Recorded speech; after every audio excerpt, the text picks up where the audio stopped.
O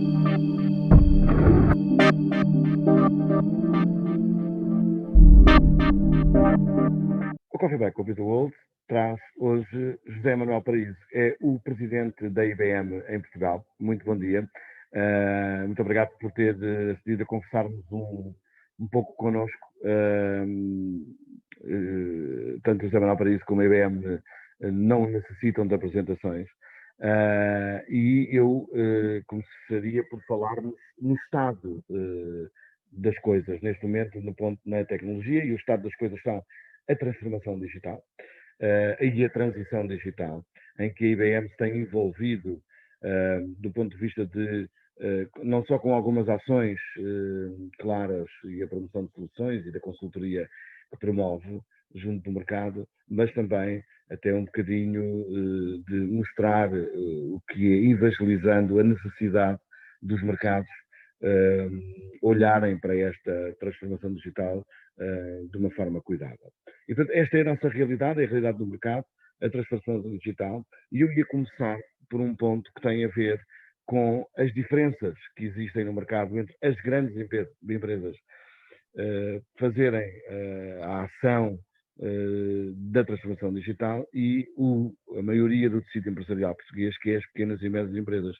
Como é que José Manuel Paraíso olha para esta diferença que existe de capacidade nas pequenas, em algumas das pequenas e médias empresas de se transformarem tão rápido quanto era desejável? Olha, antes de mais, bom dia, muito obrigado pelo convite, é um prazer estar aqui a falar consigo, João, e também com o Computer World.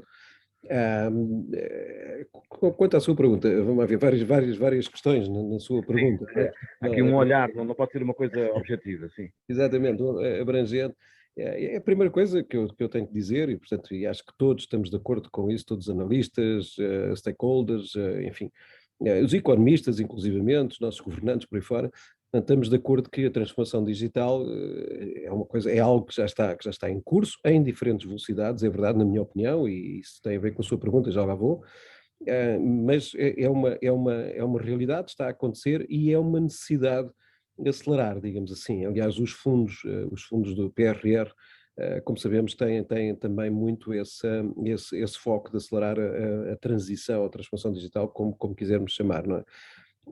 Eu diria que, antes de mais, também, que, digamos, quais são as condições que Portugal tem, de uma forma geral, para que isso aconteça. Portanto, a primeira análise que eu faço é tecnologia não nos falta. Portanto, Portugal tem à sua disposição a tecnologia, a melhor tecnologia que existe em qualquer parte do mundo. Eu, enfim, gosto de dizer isto com muito orgulho. Aliás, a IBM é uma empresa icónica, é uma empresa que existe há mais de 100 anos. A IBM Portugal é uma das IBMs mais antigas do mundo, está em Portugal há mais de 80 anos, e, portanto, enfim, a distribuir tecnologia pelas empresas e pelas instituições, em Portugal, mas, enfim, também está a IBM e estão todas as outras tecnológicas, não é? Portanto, portanto, Portugal tem à sua disposição as tecnologias mais avançadas que permitem a transformação digital. E, portanto, depois o outro fator que é necessário, sem dúvida nenhuma, que são os recursos humanos, não é? Portanto, são as pessoas e são as pessoas devidamente capacitadas e formadas para o fazer. Portanto, eu diria que aí nós, também é reconhecido, nós temos excelentes técnicos, excelentes profissionais, as nossas universidades têm feito um belíssimo trabalho, refiro-me fundamentalmente aqui, digamos, as outras também, provavelmente, mas, enfim, aquelas com que eu me relaciono mais, que são as universidades de gestão e de tecnologia. Portanto, tem feito um excelente trabalho. Como sabemos, temos, sobretudo, as nossas universidades de gestão e os mestrados estão muito bem classificados nos rankings mundiais, o caso da Universidade Nova, o caso da Católica, do ISCTE enfim, do ISEF, não, creio que é assim que se chama, do Instituto de Superior de Economia e Gestão, do ISEG. E, Exato, portanto, exato. são todas elas universidades bem qualificadas, as nossas universidades também de tecnologia, o técnico, de engenharia, as universidades enfim, do Norte, de Braga, por aí fora. Portanto, eu diria que temos formação, quero uma palavra também importante, e ao longo desta entrevista depois podemos falar isso, sobre os institutos politécnicos espalhados pelo país, onde a IBM tem tido uma estratégia também importante de colaboração com eles.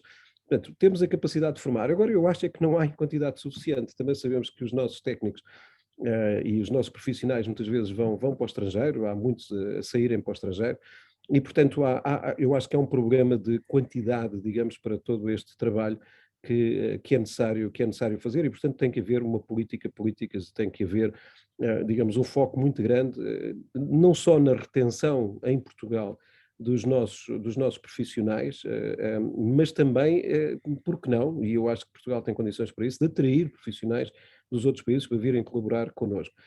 E finalmente, as outras condições é o capital, portanto, tem que haver capital para investir. A transição digital implica, em muitas situações, investimentos importantes, sejamos claros, não é uma coisa que se faça sem capital e sem investimento, e, portanto, isso leva um pouco à sua pergunta também. Obviamente que as grandes empresas têm mais capacidade para esse investimento e estão a fazer. Eu diria que nas grandes empresas provavelmente nós estaremos atrás também, nesse sentido, atrás das outras empresas, noutras partes da Europa ou mesmo no mundo.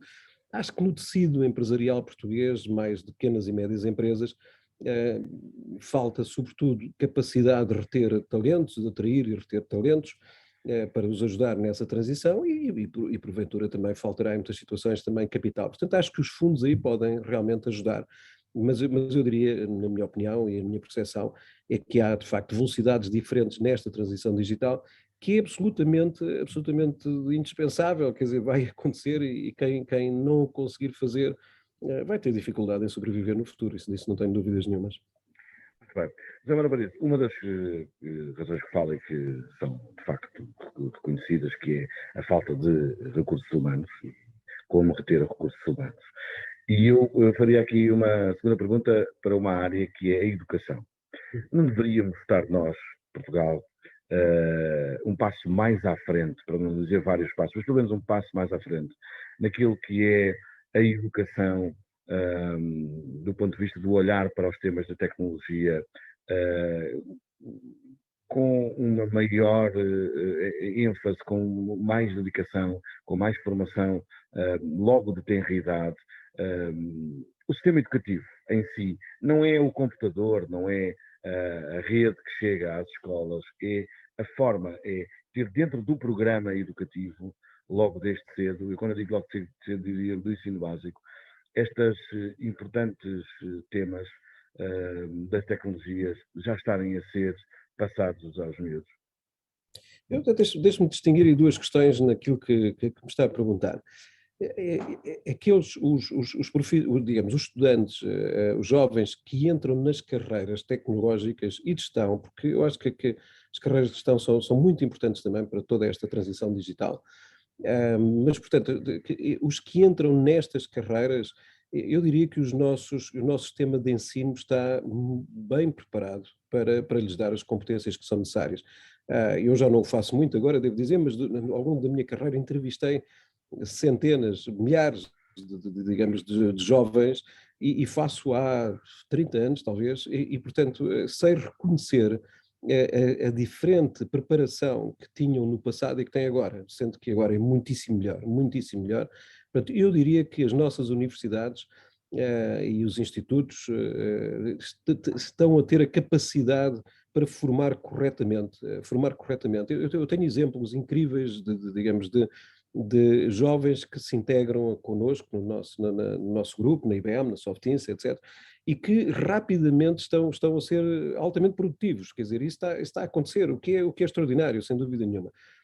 Portanto, desse ponto de vista, acho que o nosso sistema de ensino está preparado, tem que continuar, obviamente, a evoluir, porque tudo isto exige evolução, até porque a tecnologia muda muito. Olha, deixe-me dizer, por exemplo, se quiser podemos falar mais à frente também, por exemplo, há uma nova tecnologia que está a emergir, que é a computação quântica, e, portanto, que exige digamos, uma forma de programação totalmente distinta de todas aquelas que nós conhecemos até agora. Portanto, as universidades têm que elas próprias também evoluir, mas eu creio que o estão a fazer, e um sinal do que estão a fazer, que eu acho muito interessante também, enfim, eu tenho lido essa notícia, que é muito interessante, as nossas universidades de gestão, aquelas que eu falei há bocado, estão a atrair talentos do exterior. Portanto, há cursos, no outro dia eu vi essa notícia, que, por exemplo, a Universidade Nova mais de 50% dos estudantes nos seus mestrados são estrangeiros. E, portanto, então, se estão a conseguir fazer digamos, se estão a conseguir atrair esses talentos, é porque, de facto, têm a qualidade. Eu lembro-me que eu também sou de economia, de gestão. No meu tempo, há muitos anos atrás, nós, quando acabávamos o curso, queríamos ir para o INSEAD, para a Harvard, por aí fora, e agora é o contrário, quer dizer, são os franceses, os alemães, os ingleses que vêm para cá Vem estudar. para cá. E, portanto, isso quer dizer, obviamente também temos condições extraordinárias no país, como sabemos, de segurança, clima, por aí fora, e, portanto, isso também é algo interessante. Portanto, eu diria que as universidades estão a fazer o seu trabalho. A outra parte da sua pergunta, que é muito interessante, é como é que nós incentivamos, motivamos mais jovens a ir para estas carreiras. E isso sim é uma questão que é muito importante e que eu acho que deve começar muito cedo e que provavelmente aí temos trabalho a fazer, porque eu vejo muitos jovens, eu tenho 3 filhas e, portanto, e sei as carreiras que elas seguem, e, enfim, tenho muitas amigas, etc. E, portanto, e vejo que não há, digamos, não vejo nestes jovens tanto interesse por estas carreiras como deveria existir, na minha opinião, deveria existir. Portanto, há aí trabalho a fazer. O que é que se pode fazer? Provavelmente é começando muito cedo. Olha, a IBM teve uma iniciativa durante anos e que mantém, aliás, a qual nós chamamos Excite. Eu já participei muitas vezes. Esta iniciativa tem na IBM mais de 20 anos e era uma iniciativa em que, era e é uma iniciativa em que nós durante uma semana formamos meninas que creio que são dos 8 aos 12 anos e formamos em programação, fazemos um estágio de uma semana, digamos assim, e que já fizemos em variedíssimas partes do país. Por exemplo, lembro-me de uma interessantíssima que fizemos em Campo Maior, em parceria com a Delta Cafés, e, enfim, noutros sítios do país. E, portanto, eles durante uma semana estão ali a programar, fazem uma programação, constroem uns robôs de Lego e, portanto, e os robôs também têm uma certa programação e, portanto, o objetivo é motivá-las para estas carreiras. Portanto, enfim, é um pequeno exemplo, mas eu acho que poderíamos fazer em conjunto mais para motivar, de facto, Ora, mais muito. jovens a irem para estas carreiras. Isto era um assunto que daria para uma conversa só sobre o tema, até porque eu acho que há, e a minha pergunta para fecharmos este tema é, existe aqui uma diferença enorme, que é as crianças hoje em casa têm um contacto com a tecnologia que depois na escola não é continuado. E era exatamente aqui que eu acho que se podia fazer alguma coisa, e estas iniciativas da IBM e outras terão, sem dúvida nenhuma, um apoio excelente enquanto às escolas não chega esta maior dinâmica. Mas, continuando a nossa conversa, aquilo que onde eu queria introduzir é o tema que mais se fala dos últimos tempos, que é o 5G. Eu não quero olhar para, eu acho que não é para nós aqui olharmos o atraso do 5G em Portugal, quero olhar para quando tudo estiver ultrapassado e já estivermos integrados no 5G. E a minha pergunta é, tendo em conta o seu conhecimento, de facto, que impacto irá ter nos negócios, nomeadamente no retalho, na saúde e em muitas outras áreas, o 5G? Deixe-me responder a essa pergunta com uma humildade enorme que eu acho que todos devíamos ter, se quer que lhe diga a verdade. Eu acho que ninguém consegue imaginar completamente o impacto que vai ter, porque eu acho que é tão grande que é difícil realmente imaginar. Por acaso, enfim, falou aí num setor que eu acho que o impacto vai ser brutal, que é o setor da saúde. O impacto vai ser enormíssimo, enormíssimo, com muito benefício para todos, porque, digamos, não sou especialista da saúde, obviamente, mas a possibilidade de imaginar que um doente possa ser até inclusivamente operado à distância, digamos, por um médico que está num sítio geograficamente completamente diferente, não é? E que tem a possibilidade, através das mãos de um robô que ele controla à distância, sem nenhum, digamos, sem nenhum delay na forma como está a fazer, porque o 5G permite isso, portanto, elimina completamente a latência, digamos assim, que é o termo que nós utilizamos para isso. Portanto, eu acho que isso é uma coisa absolutamente extraordinária, para além de tornar todos os sistemas de colaboração, como este que estamos aqui a falar, digamos, todos os sistemas de colaboração muito mais abertos, enfim, a mais participantes, Portanto, eu acho que a saúde, enfim, inclusivamente até o próprio sistema, quer dizer, não sei se será necessário tantos hospitais, quer dizer, as pessoas podem passar a ser completamente monitorizadas na sua doença a partir de sua casa, por exemplo, quer dizer, portanto, é difícil imaginar, portanto, na saúde terá com certeza impactos muitíssimo grandes. Depois, na indústria, quer dizer, na indústria manufacturing, nesse sentido, não é?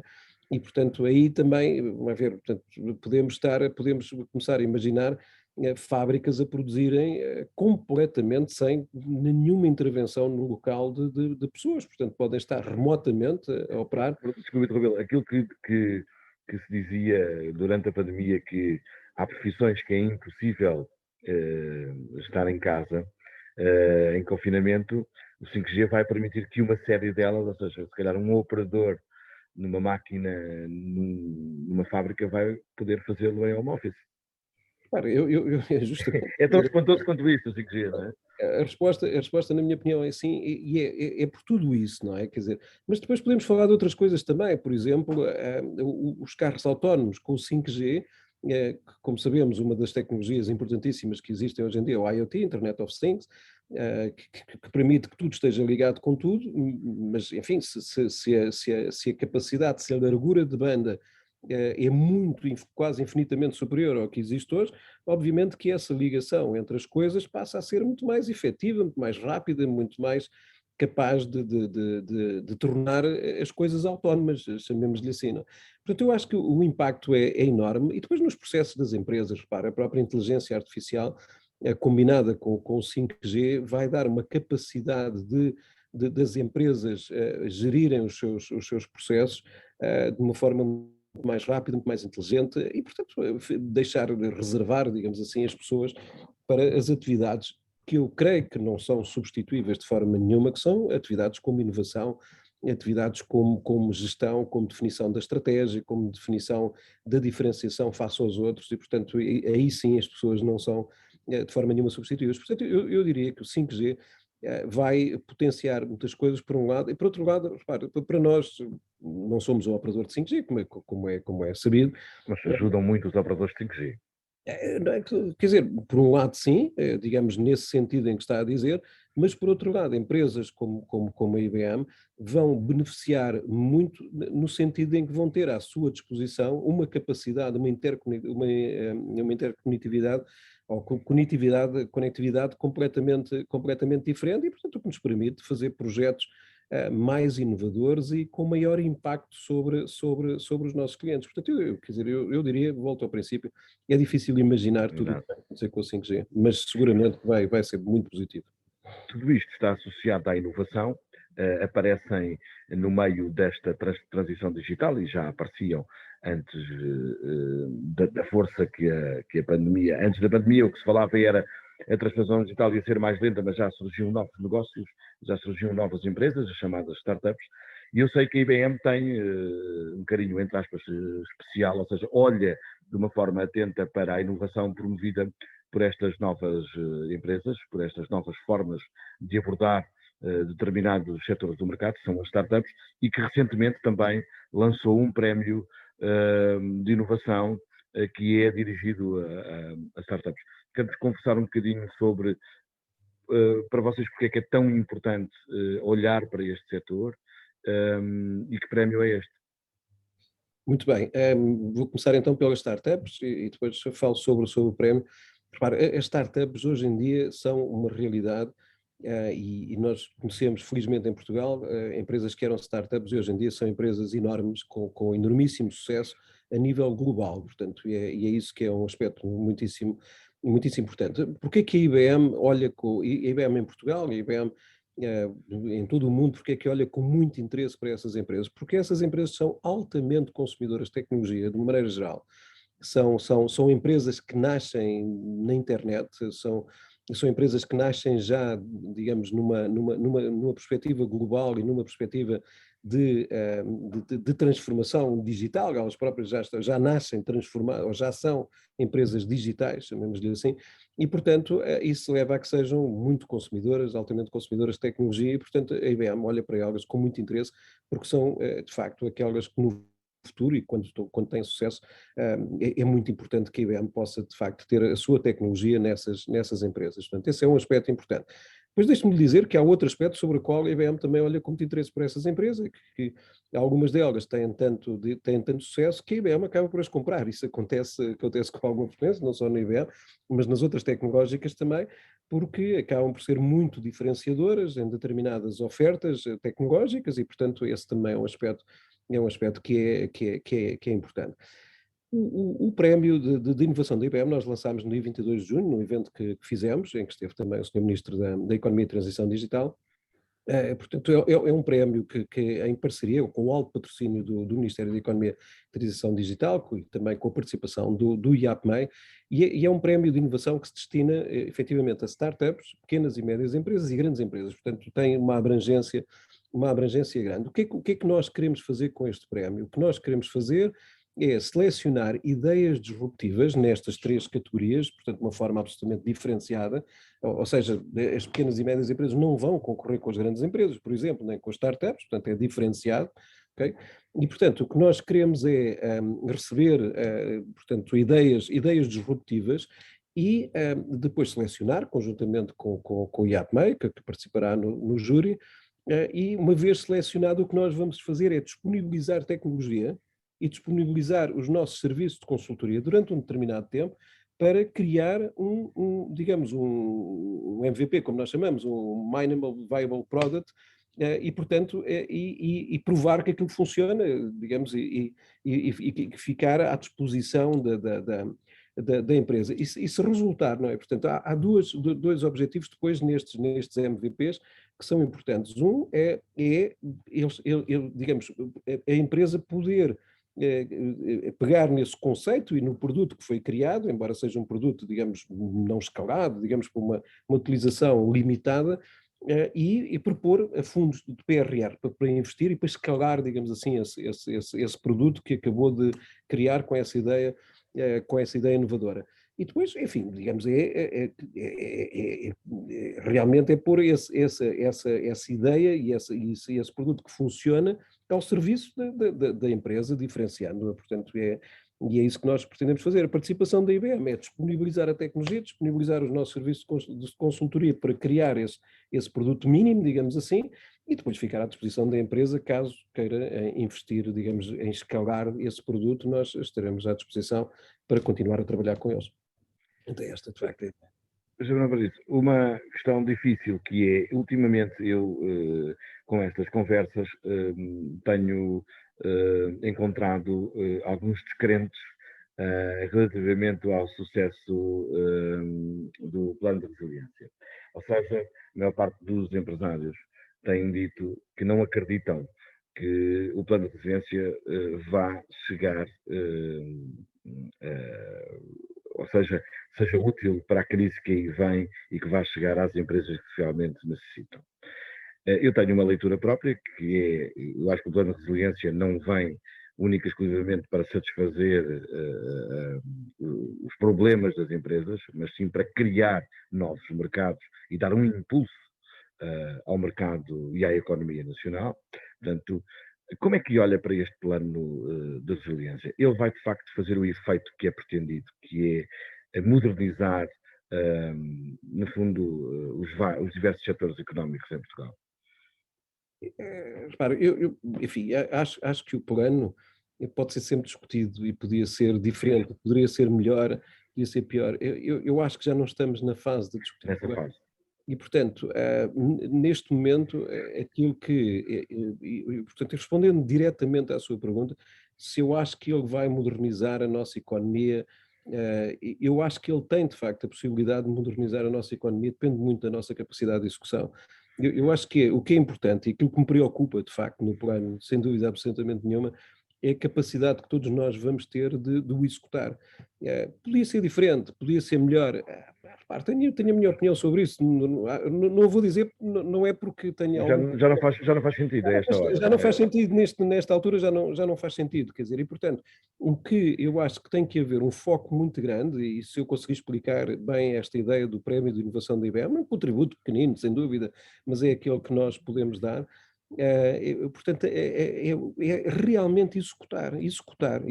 Portanto, aquilo que eu gostava que acontecesse, eu digo sempre isto e vou dizer outra vez, sou muito otimista, acredito nas pessoas que estão a gerir o plano. Não me refiro àquelas que definiram o plano, porque isso já passou, uma vez mais, mas conheço as pessoas que estão agora, neste momento, digamos, e que têm responsabilidades de execução do plano, conheço-as, algumas estiveram a ter no nosso evento, dia 22 também, e, portanto, e acredito que vai ser feito um trabalho que deve ser um trabalho, acho eu, nacional, e eu espero poder participar, dar o nosso contributo através da IBM, mas é um trabalho de execução. E se ele for executado, eu acho que vai ajudar a modernização do nosso tecido industrial, das nossas empresas, portanto, ir ao encontro daquilo que estávamos a falar no início, enfim, da diferença que existe entre as pequenas e médias empresas e as grandes empresas no que diz respeito à transição digital. Deixe-me dizer uma coisa também que eu acho muitíssimo importante, e tem a ver com aquilo que já falámos, que é a retenção de talentos. No outro dia perguntaram-me como é que eu acho que se pode reter talentos. A resposta é muito simples, com investimento. Com investimento, é fácil, desde que nós tenhamos investimento, desde que hajam projetos inovadores e interessantes, os jovens ficam cá, não tínhamos dúvidas sobre isso. E, portanto, e que lhes permite, obviamente, também ter uma carreira e ter salários, ter bons salários. Portanto, e eles só saem, tirando um caso ou outro, não é? Mas, na minha opinião, a maioria dos jovens saem porque têm condições de atratividade de projetos, eu até diria mais até de condições salariais, não é? Porque acho que Eu ia essas dizer isso. eu acho que essas vêm a seguir, não é? Portanto, obviamente que depois se entusiasmam também com o dinheiro que ganham, enfim, que é importante para todos, não é?